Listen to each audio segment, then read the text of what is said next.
Right, good morning. I'm here with with Michelle Turner Davidson. We are. This is the first of the videos for Sensibleeating.net, and what we're doing today is we're just having a conversation with Michelle about healthy eating, detoxing, and really what you can do to stay healthy, keep fit. So now you're pretty slim, Michelle. Some of the people that are on this program are going to be thinking, well, hang on a minute, you don't need to do anything, you're already slim and healthy. So first of all, what do you say about that? And secondly, if you can tell us a little bit about your background so that you can kind of put people who are watching this into perspective about your experiences. Okay. If I start off actually flipping that around and saying what my background is. Yeah, sure. I started life as a professional dancer. Okay. So I've been active all my life, but that was just something that I fell into from a very early age. I then went into lecturing, being a trainer and lecturing health-related exercise for many years. So I've got a bit of knowledge and understanding there, and I teach yoga. I was teaching yoga until recently. But what always interests me is when people say to me, well, it's all right for you because you're slim. And my answer to that is, well, actually, I wasn't born this way. Actually, as a child, I was quite overweight. It was the choices that I've made along the way that have helped me to stay the way that I am. I don't stop myself from having the things that I like, but I do think about, do I really want them right now? Yeah, I guess that's one of the things I think people fall foul of, is that they think that if they want to lose weight, they've got to change everything, and they've got to stop eating this or stop eating that, or can't do this, can't do that. I mean, in this particular example, these 77 days, I'm giving up drinking, but that's because I don't want to, I want to give my body a rest. But with feast and famine and this whole, I mean, I know there are people who are actually on the program who if they want to diet, it's a complete change. And it's not sustainable. It's not sustainable. It's not sustainable for many reasons. But the biggest thing is the psychological aspect. The minute you start to say to yourself, in any aspect of your life, I can't have that, or I'm not going to do that, your brain automatically starts to put you in a place where you want it. So you're putting yourself under a huge amount of pressure. And actually, it's much more simple than that. Because if you can give yourself freedom to choose what you want, then you can also give yourself the freedom to choose not to have. And it's a way of saying to yourself, well, if I want some chocolate, if I love chocolate, and I like dark chocolate, if I want some chocolate, why would I stop myself from having it? Because the minute I say, well, I can't have it, it becomes, in my mind, it becomes a bigger thing. It becomes a bigger thing. And therefore, I'm more likely to have more chocolate than I would have had if I said, well, actually, yeah, I fancy a bit of chocolate now. I'll have some chocolate, and that's it. Right. Or even, it can happen, is when you're a bit more relaxed about your food, halfway through eating that chocolate bar, do I really want any more? Honestly, well, if I do, great, I'll eat it. If I don't, well, I'll put it in the fridge. It's still there. It's not me saying, no, I can't have it. But right now, if I'm really honest with myself, I don't actually want any more. I've had enough. It was great, thank you. Okay, I mean, we were talking earlier about a lot of things, but one of the things was people who think they're wheat intolerant, for example, and you made some interesting points about that, which is like people actually don't really know how much wheat they're eating, and actually the reason they're intolerant is not because they're badly intolerant per se, but that they perhaps are eating wheat every meal without even knowing it. So I mean that's a knowledge thing, isn't it? It is a knowledge thing. But it's also quite a logical thing. It's just taking a moment to think about what you eat throughout the day. Again, what do I have for breakfast? Well, many people have cereal. Predominantly it's wheat-based cereal and toast, which is wheat. Most people have sandwiches or pasta or something like that for lunch, which is wheat. Yeah, yeah. And then in the evening they may well have pasta again, because it's all healthy, and therefore they've had 3 meals with pasta in, with wheat in. In addition to that, a lot of the sauces that we buy, a lot of the things that we buy from the shops have wheat as part of their ingredient. So you're ending up overdosing on wheat. It's not because you have an intolerance. In most cases, it's much more because you're just overdoing it and your body's saying enough. Yeah, I mean the whole thing behind sensible eating, really, the whole idea behind this is to actually spend a bit more time thinking about what we're eating. Yeah.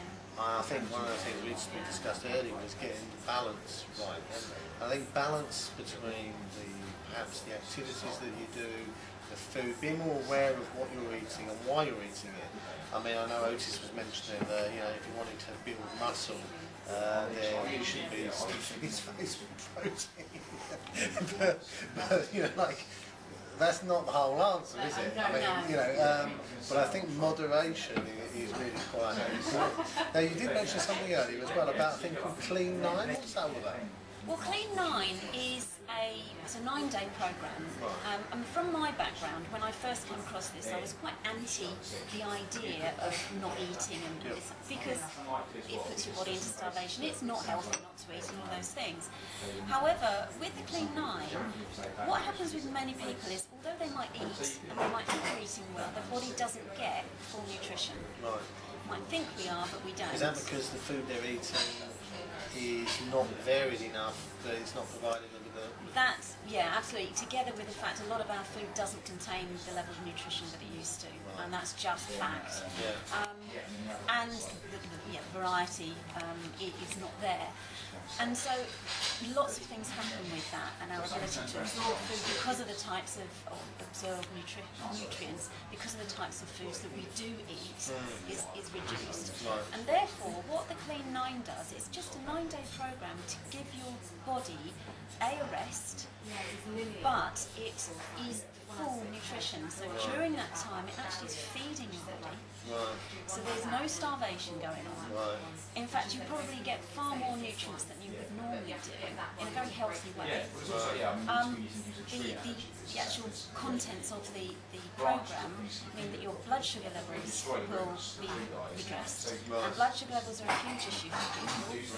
Coffee, sugary foods, all those sort of things, they do this with your blood sugar levels, and therefore diabetes, and also just poor eating habits. You tend to get hungry more and then go for the wrong types of food, which then shoots your blood sugar levels up, and your body compensates and drops it right down, and then when it's really low you feel hungry again, so you go for the faster, snacky type foods, and you've got this going on, all of which contain more fat and sugar normally, therefore putting on weight. So the programme is designed to allow your body to naturally enhance its own ability to detox, which is important, rather than you putting it into a detox. The body does it naturally. This just builds on that.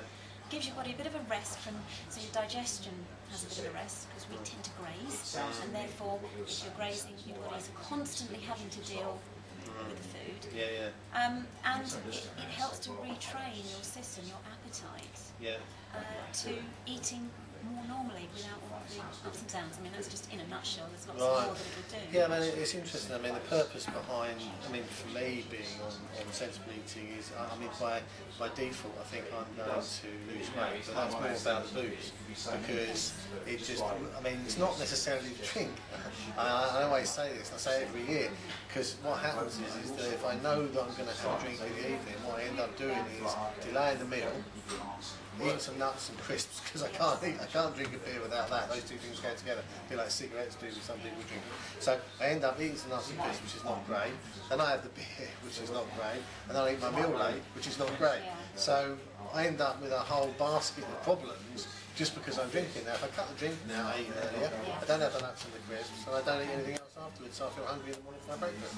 Actually, that's a good idea.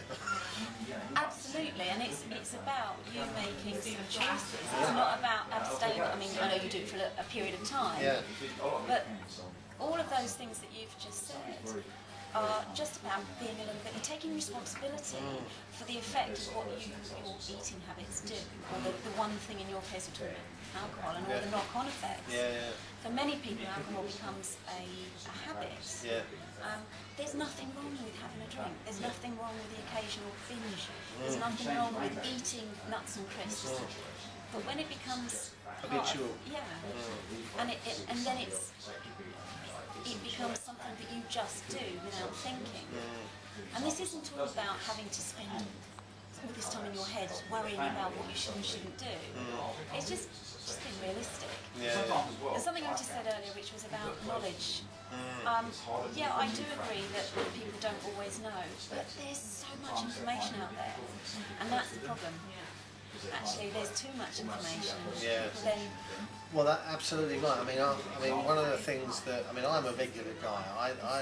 I'm not a nutritionist, and the idea. There's a lot of science out there that talk about nutrition, and one of the things that really just irritate me, but it's just too much information. I don't need to know that there are so many milligrams of potassium in so much broccoli. I just need to know that actually it's quite good for you. You should eat it once a week. And you should have fish once a week or twice a week. And don't have that fish, have this fish because it's a bit better for you. I think as a layman, someone who's not in the health industry, I think people just need some pointers, don't they? Absolutely, and it goes back to, we talked about the wheat thing. Well, just think, maybe I'll just have potatoes one day, or fruit for breakfast. Or fruit for breakfast, or when you're looking at whether fruit and vegetables, am I having something red? Am I having something green? If I'm doing or orange or whatever, if I'm having a range of those things within my meals, I may not be hitting the quota, but actually, if I'm doing that and I wasn't before, then it's a lot better.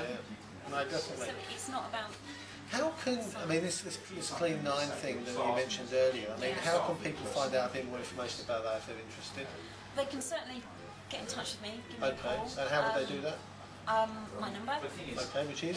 07970 075251. Okay, and you've got a Twitter account as well? I have got a Twitter account. What's that one? Mitch TD. How's that? Mitch dash T dash? No, it's all one. Mitch TD, and the TD are capitals. Okay. Well, I think that matters on. And you have an email address as well? I do. Michelle at the HWP group. All one word. Right. .uk. Okay, that's fine. Okay, well, thanks for spending the time with us. I'm sure that as we work through this next 77 days, which starts next Monday, by the way, on the 7th of February, we'll probably have you on again, and we'll be able to give you an update, show some of the people maybe participate on that. We may do that online, we may do that in this session like this again, but thanks very much for... Very welcome. Are you going to keep an eye on us? Oh, absolutely. And I just wanted to add about something like the Clean 9 is it's about kick-starting giving your system a chance to get back into balance so that the choices that you make are much easier to handle. Yeah, I think that, people who may be joining in with us and going through the 77 days or whatever, if they take a look at that in the future, it's something that, I know that you're in full networking like we are, and there are people that that have actually been, you've been through the program yourself, and there are others that have been through the program as well. And how have they found it? Found it very helpful. Most of them have lost about £7 and upwards from doing it. And the idea is 9 days. Yeah, 9 days. And people might say, that's a huge amount of weight, it's not healthy. Well, if you understand the program, you'll understand actually that's not in the traditional way of starvation, muscle loss. There's a science behind it. But it's much more about the habits, changing their eating habits, that their body is so much more in balance. They get so much more energy, they feel more energised, feel better, they do lose weight, they do lose inches, which is encouraging. But it's what it sets them up to do afterwards. They're less likely to snack. So when they're looking at a healthier way of eating, then the effects of getting their body back into balance is really profound in helping those choices.